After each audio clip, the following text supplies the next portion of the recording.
Hi everyone, we're back again with our discussion of the development of Christology from a historical standpoint. We just did our first three videos today, or for this week, looking at the historical development of patristic Christology up through the Council of Chalcedon. We wound up creating what I call Chalcedon did, a hexagon of heresy, where six teachings were declared out of bounds: Ebionism, Docetism, Arianism, Apollinarianism, Nestorianism, and Monophysitism. It also added to it that Jesus is very man of very man, very God of very God, two natures, one person, without change, without confusion, without division, without separation. So it excluded those six heresies as being completely out of bounds. That's where most of our Protestant understanding of Christology ends until the Reformation. I want to throw in a couple more pieces of the puzzle. One is the work of Leontius of Byzantium. Leontius is the one who is usually credited with the distinction of anhypostasia and enhypostasia. One with an A, one with an E.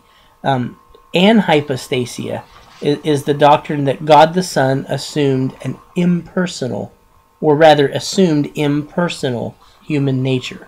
There is no person in the nature he assumed, because if there were, then that would create two persons in the Godhead, or in Jesus Christ. And since Jesus is one single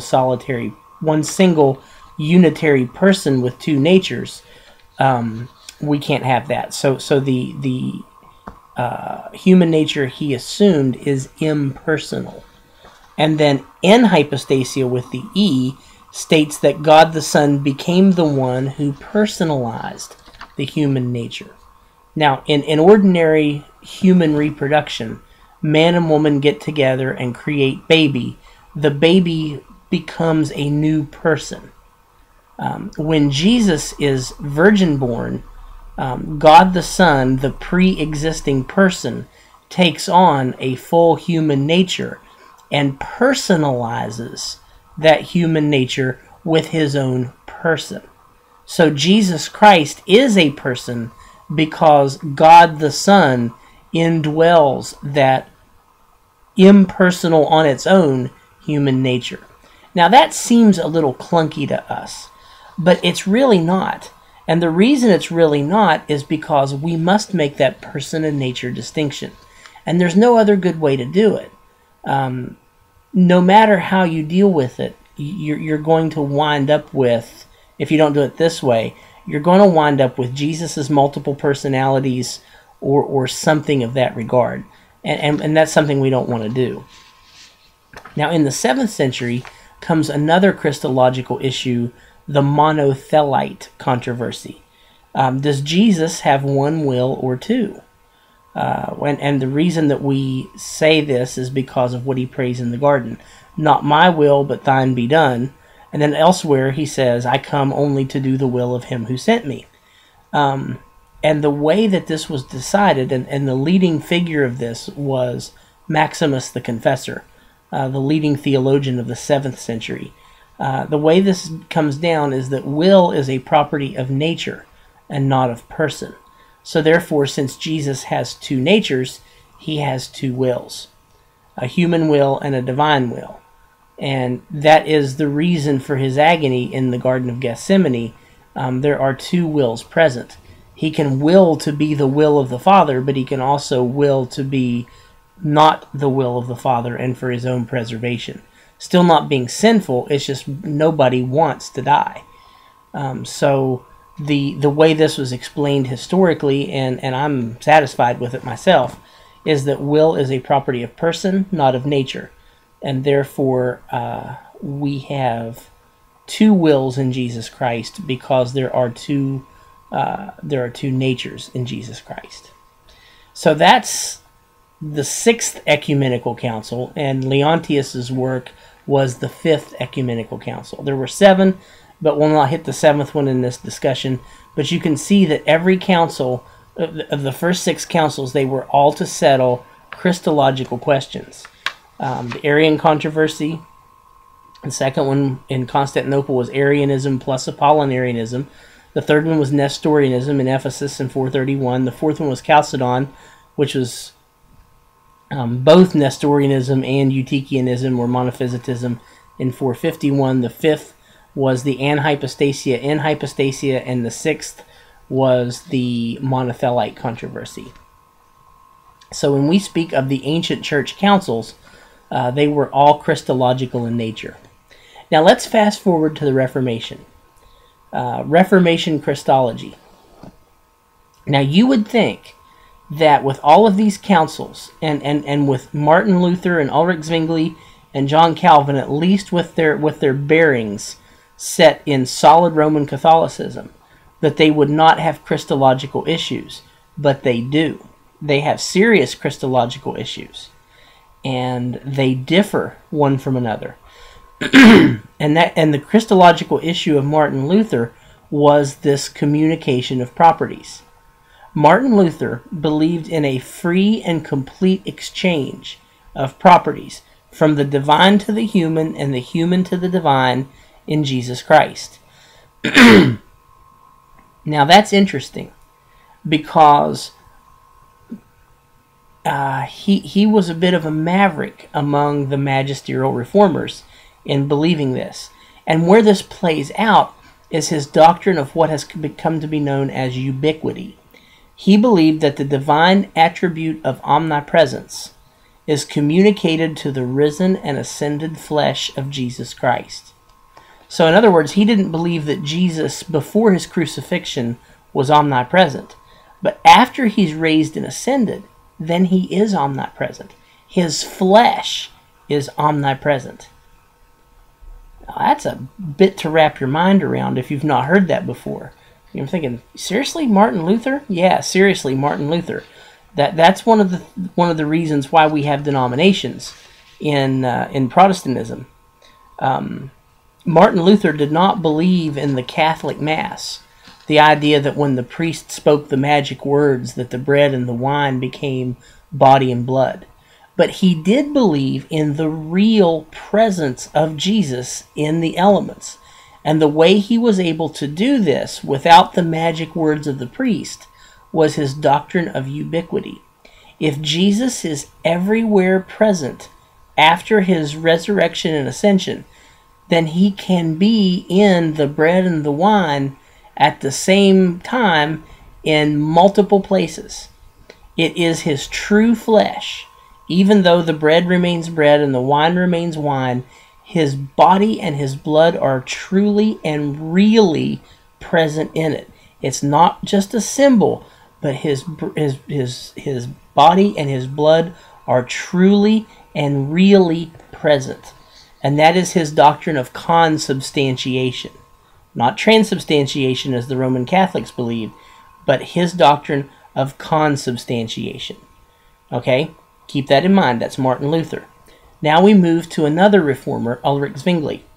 Zwingli did not believe in this full communication of attributes or communication of properties.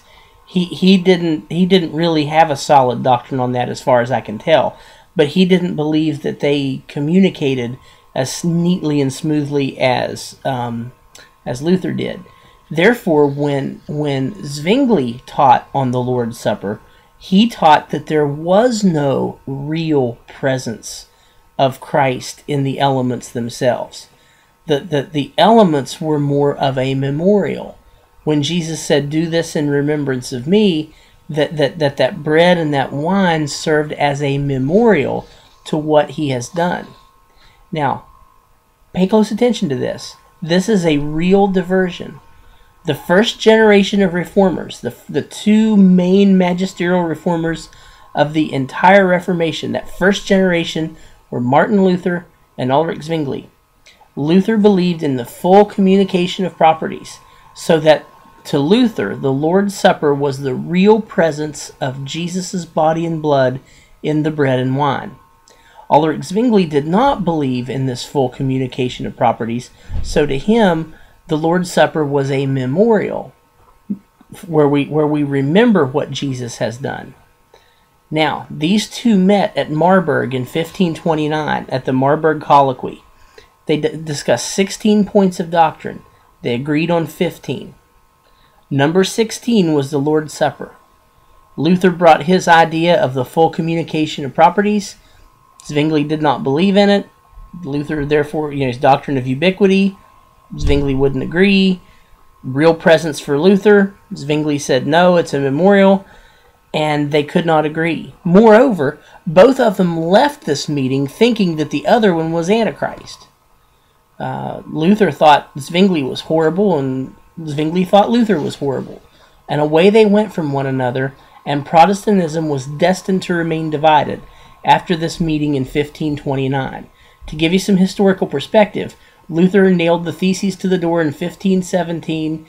Zwingli brought Zurich out of Catholic dependence in 1518.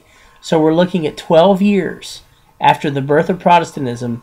The division was set and it was permanent. The next guy that comes along was John Calvin, who was a second-generation reformer and whose movement would subsume Zwingli's. Zwingli's movement in Zurich would later be led by Heinrich Bullinger. Bullinger and Calvin drew a concord and went together later. Calvin believed in a one-way communication of attributes, that the divine could participate in the human, but that the human could not participate in the divine. In other words, he was fine with the church that God bought with his own blood, but he was not fine with the ubiquity, the doctrine of ubiquity, or the omnipresence of Christ's risen flesh. Could not handle that. So, human properties could be communicated to the divine, but not divine to the human. A phrase that came to state his view was, the finite cannot contain the infinite. Those were not Calvin's words, those were the words of his followers, but the finite cannot contain the infinite. Becomes a continual mantra of the Reformed movement. Therefore, even though the human flesh of Jesus of Nazareth contained part of God the Son, it could not contain all of it. That's an important doctrine in Reformed thinking. There is some of God the Son that is not in Jesus of Nazareth. And this doctrine is historically known as the extra Calvinisticum, or the Calvinistic extra. That there is some part of Jesus left over, some part of the divine Logos left over, because the human flesh of Jesus of Nazareth cannot fully contain the God the Son. Now, I do not buy the extra Calvinisticum. I think that we're thinking in philosophical categories here rather than what has been revealed to us. But here's where Calvin goes, in my opinion, really goes wrong.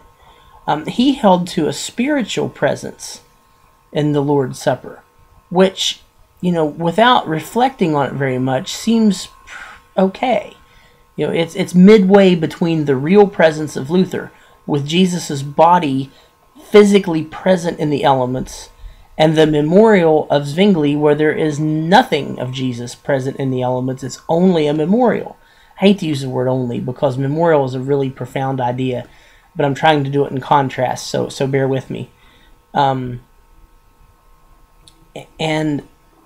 here's why the Reformed view of the supper, I think, lends itself toward Nestorianism. The Lutherans have charged them with this for centuries, and I think they might be right. If Jesus is present in his divine nature in the elements, but not in his human nature, then has one not divided the divine and human in the one person? I think that you're very close to it if it's not completely done.